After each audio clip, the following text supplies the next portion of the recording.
these institutional barriers which deter free entry and exit in different sectors, particularly competitive sectors, that will increase total factor productivity. We suppose if whether or not it can increase the growth rate of TFP in the future by half percentage point.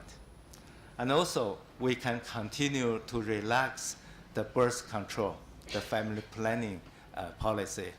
Very recently, actually it started this year, the government allowed the couple with one being only child to have a second child, which we suppose can increase total fertility rate from 1.4 to 1.6. But if you allow all couples to have 2 children, probably it can further increase fertility rate to, let's say, 1.77. And maybe if you encourage people to have more children, that might be a better effect. For example, the fertility rate will be closer to replacement level.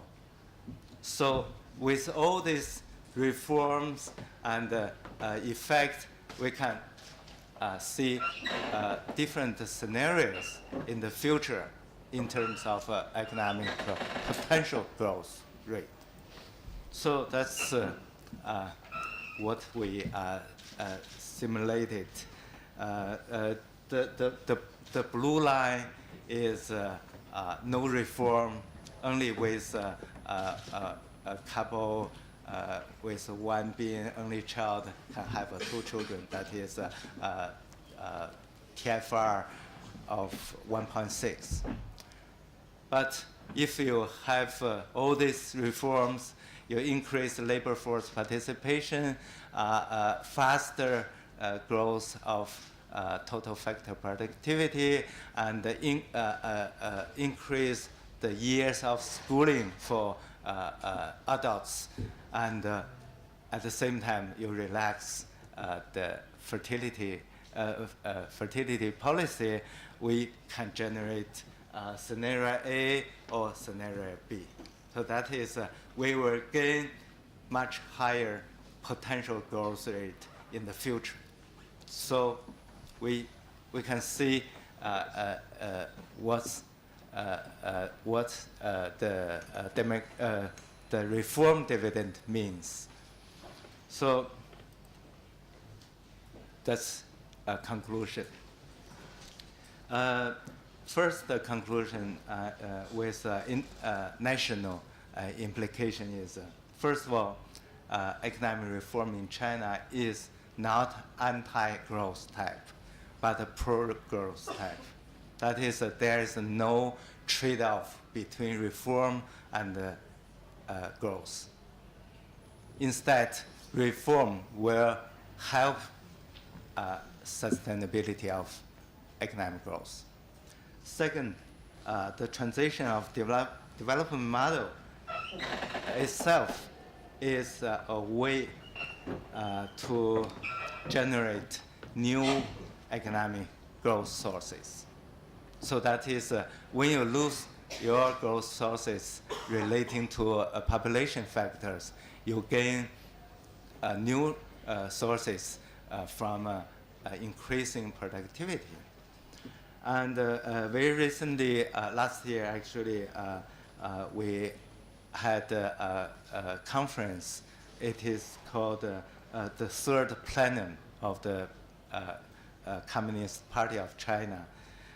It lays out the blueprint for the comprehensive reform in the next years until 2020.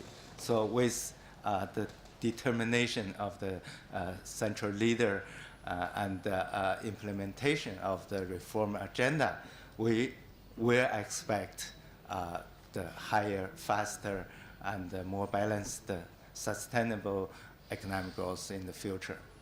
And second conclusion is, and its international implication, would be, first of all, I think, the media, international media, and some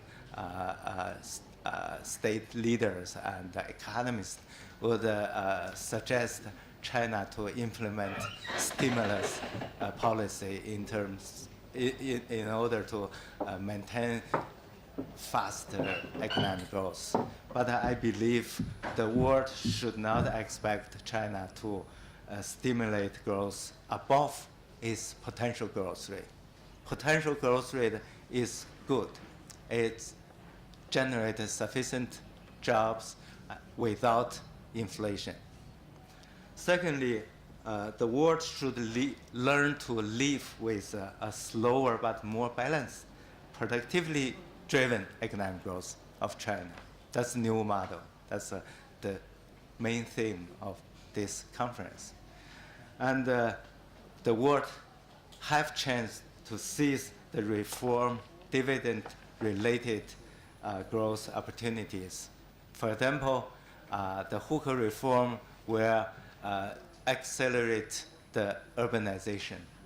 So the urbanization, although it's not about investment or infrastructure building, but there are a lot of opportunities with domestic consumption expansion and also the demand for investment. So I think that the world should seize the opportunity. I think I should stop here. I hope I'm on time. Thank you very much.